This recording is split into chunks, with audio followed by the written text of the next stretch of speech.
Well, maybe not currently. I can imagine that after this, with innovation, there might be a safe way to do it. I mean, I can't say for sure. Right now, I'd say perhaps not. But in the future, the way technology works, of course, you can make lots of things safe and safer. In this case, a number of fail-safes would have worked.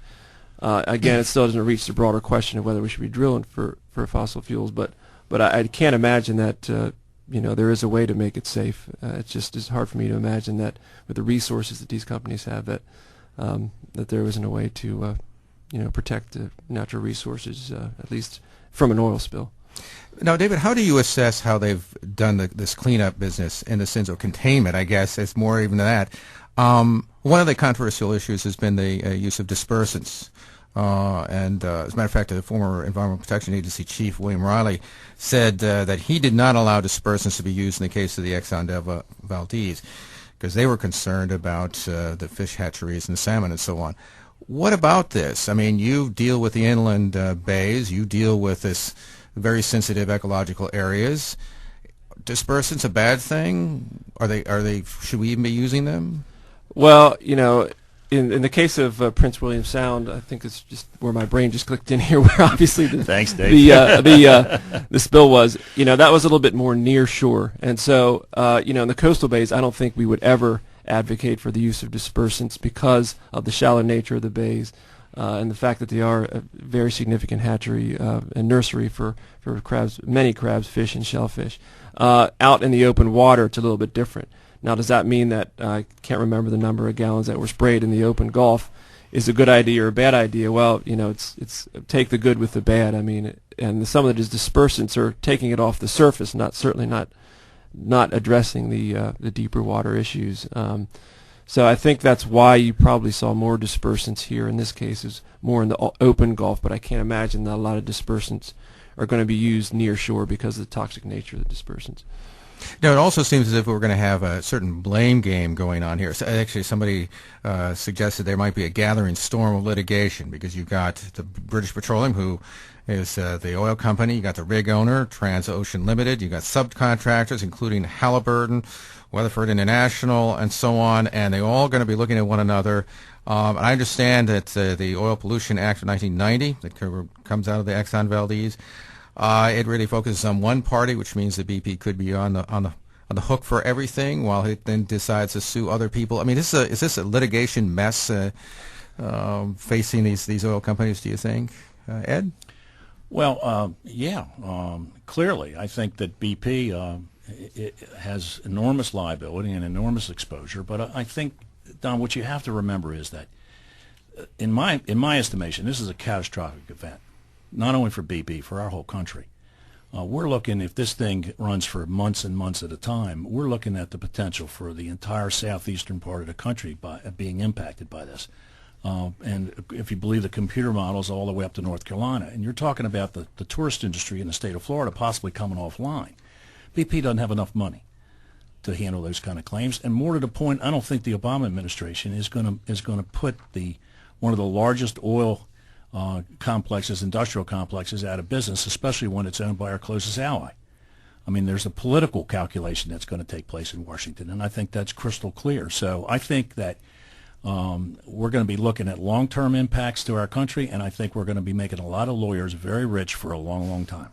Finally, I wanted to ask you one other question. That is that we, certainly in the last presidential campaign, there was the famous chant about drill, baby, drill.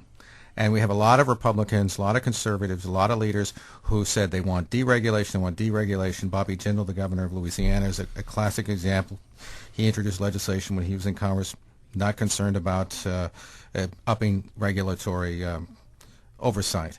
And now he's down there screaming about the federal government. He needs the federal government to come in and help them out, and he needs them to do whatever it is, even though he's not crazy about the idea of putting a moratorium on oil drilling offshore.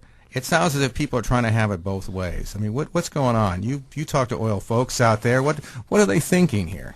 Well, I think that it's what's going on is basically that mirroring the general debate within our society. We've got the folks that want to have no crude drilling, and I guess by implication, want to ride their bikes for the rest of their life over here from Bishopville, like I just did. Or on the other side, we got people that want to drill without restraint. And I think that somewhere in the middle, there's got to be a reasonable balance with reasonable regulatory controls. And I think the industry's got to be responsible. And I think generally the industry has been responsible. That's why we haven't had a significant release. This is a game changer.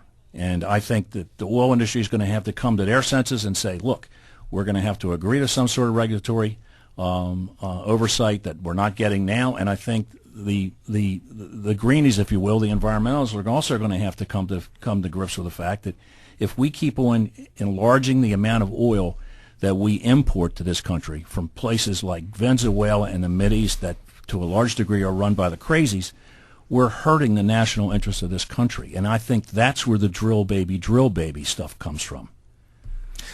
David, is there enough oil out there offshore to make a difference?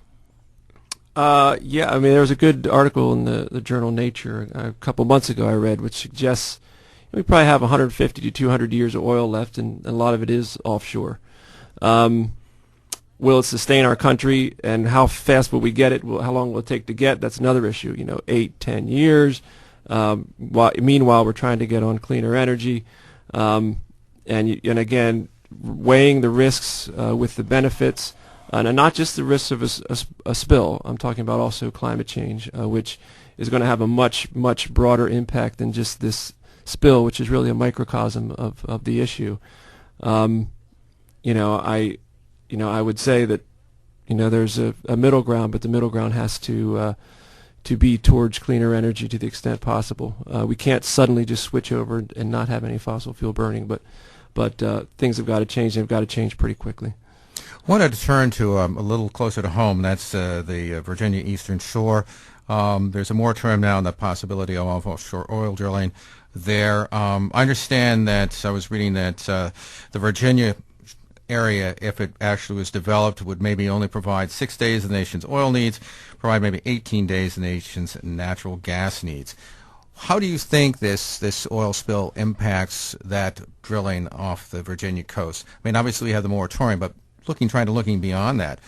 Do you think that this will foreclose drilling off the Virginia coast? What do you think, Ed? Well, I think that what's happened in the Gulf, in effect, gives great validity to the environmentalist argument that we ought not be doing drilling. And I think it's going to impact our country for decades to come, what's happened in the Gulf. What about you, David? What do you think? This is going to really exclude this? Well, I mean, it's part of it's up to the political will of the people and ultimately the governor to some extent. I'd like to see, would personally not like to see drilling off Virginia's coast or Maryland's coast. But, it's hard for me to speculate, when things like this happen, 80% of the country may be against offshore drilling all of a sudden. I doubt that that's the case. But then, over time, months pass, years pass, and people change their minds because in some cases, the lack of sophistication in environmental science and natural science isn't always there to make the right decision when it comes to either drilling or development or a whole host of different things. And again, I think it speaks to a sort of broader issue regarding regulation of any industry, whether it's development or drilling, or there's a whole host of questions you can ask. Okay, how much pollution are we going to tolerate from our poor zoning or from drilling for oil and gas, and where that line is drawn is often a very different place. As a matter of fact, I ran across a stat. I think it was a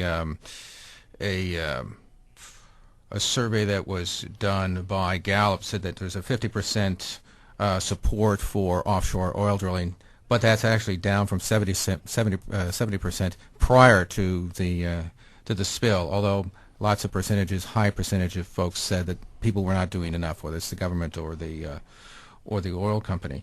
Politically on the Virginia side, I mean, we seem to have some ambivalence. I mean, I know that Virginia Governor Bob McDonnell has certainly been a strong advocate of oil drilling off the Virginia coast. Actually expected something like $117 million for transportation. Shore up his budgetary costs. He's now thinking it's not going to be until 2012 before any exploration takes place.